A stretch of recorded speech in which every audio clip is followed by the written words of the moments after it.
I just wanted to start though. I mean, we were talking earlier, and I'm very conscious that last time I heard your husband interviewed, someone asked, I think it was Katie Couric, asked him, did he tweet? And he said, never intentionally, which I thought was quite a good line. But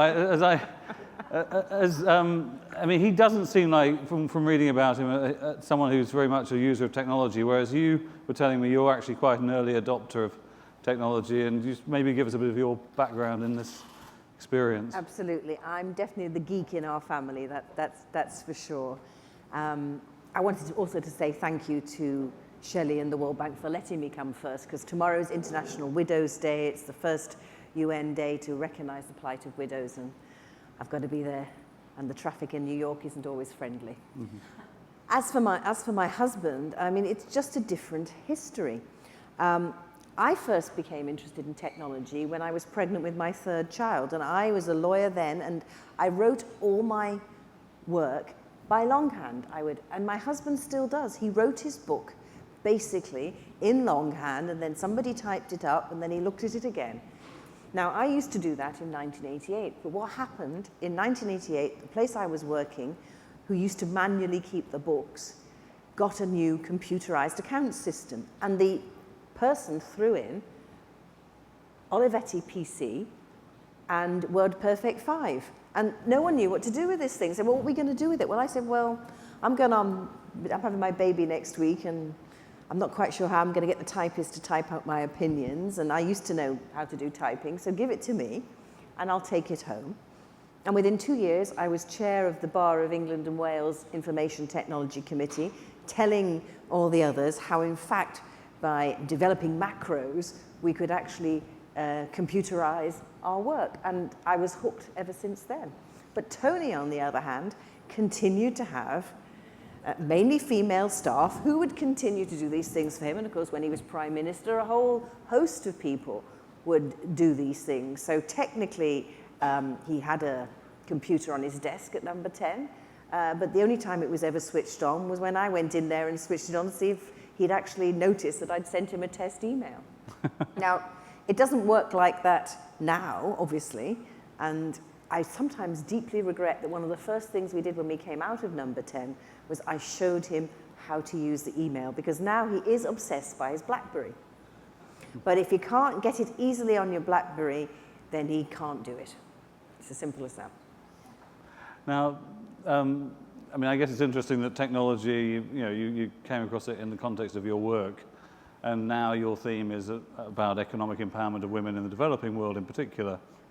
And you very much see that technology holds the key to that process. Can you just talk a bit about how you've come to that conclusion? Well, absolutely, because I figured that without technology, I would never have been able to continue to do my work as a lawyer when my husband was prime minister, and traditionally, it was just assumed that if your husband became prime minister, well, obviously you'd give up your work, but I was able to continue because I could use the net. And throughout my time at number 10, and even before that, I'd met some incredible women across the world who were doing some incredible things, and I wanted to do something to help them. And what I realized was that the big difference, really, between why I had the opportunities and they were struggling to find the opportunities, was that I had economic freedom, that I had my financial independence, which enabled me to say yes and no. So I wanted to do something to help other women have their financial independence, and particularly to help women with small businesses develop those businesses so they became a force within their communities. And I realized pretty early on that technology was a way of accelerating the change that they were already bringing to their communities, but actually going viral, as some of the sessions I've been hearing about today have been talking about. Now, are women I mean, obviously in the developing world, there's a lack of economic empowerment in general. I mean, are women significantly worse off than men in that sense? I mean, well, listen, sorry, darling, but even in the developed world, women are not as economically empowered as men, and we only have to look at all the examples which the women in this room who are sitting here will know only too well about the obstacles in the developed world, but certainly in the developing world, it's even worse, that's for sure. But of course, one of the things that I didn't realize when I first started, or I soon realized pretty quickly, was it's all very well me talking about access to technology, but if you're in a country where you don't have a reliable power supply, or if you're in a country where the cost of access to the web is more, hundreds times more than the average person's wages, then, internet and computing is not necessarily the answer, but the mobile phone is. The mobile phone is ubiquitous across the world. Wherever you go in the world, in remote villages, you will find the mobile phone. So how can we use that to be the first opportunity for people to access that great big world out there of the internet? And it's interesting because we were talking before about this research that you had done on the technology gap between men and women in the developing world. And, I guess there are a lot of images that you see sometimes of how, women, there's a businesswoman in a village in India that owns a mobile phone that rents it out to everyone in the village. And so I guess in some ways, in the same way as I do with microfinance, I was wondering whether in some ways mobile phone ownership is dominated by women, but in fact it seems that the opposite is the case. I was at conferences and we were talking about lack of access to technology by the poor. But of course, the majority of the world's poor are actually female. So together with the GSMA, we jointly funded a research project to see what the access in the developing world was to mobile technology. And we discovered across the world there's a 21% gender gap. But the three most difficult areas are Africa, where there's a 23% gap, Middle East, where the gap is 24%, and Asia, South Asia in particular, where it is 37%, where women are not getting access to technology which men are having. And we identified that as about 300 million women across the world who could have access to technology because the equipment, if you like, was there, but weren't getting it, and a $13 billion opportunity lost for the industry. That, not surprisingly, got them interested. Right, I bet, yeah. And as a result of that, we found this M-Women campaign, which was launched by Hillary Clinton last October at the State Department, which is aiming to reach out to at least half of those women over the next few years and get them both access to affordable mobile homes, an understanding of what technology can do for them, and also to harness the power of technology, not simply for using your phone to make phone calls, but actually to get access to information.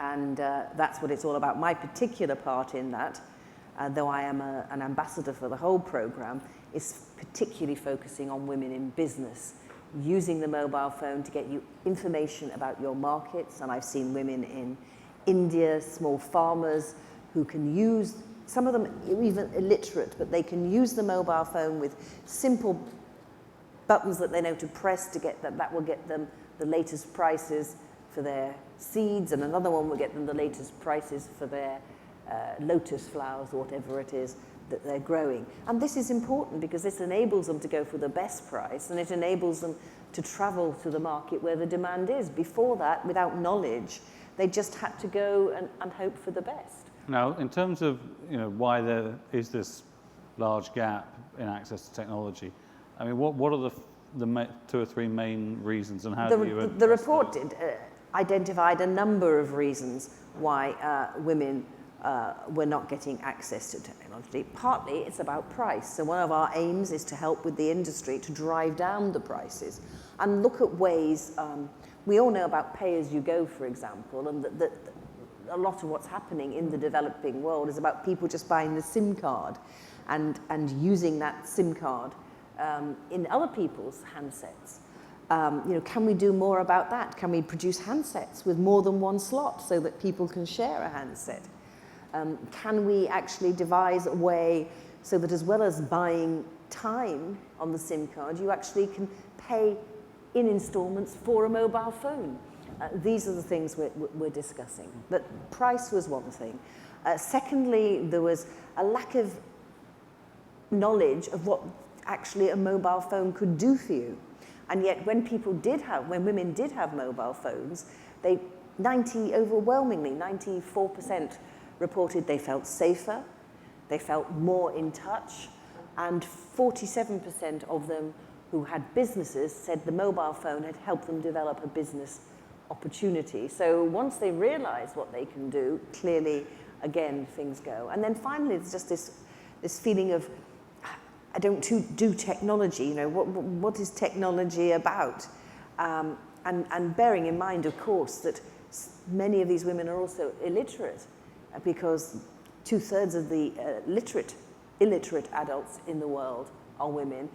We need to find ways of helping people get simple access to technology. And one of the interesting things we discovered in the report when we were looking at good examples of what mobile phone can do is that actually mobile phones can help people with their literacy, either giving them an incentive to learn to read and write, or, as we found in a project in Senegal in Africa, that women who'd been educated but had then gone back to villages, had primary education, they didn't have anything to read, so they lose that power.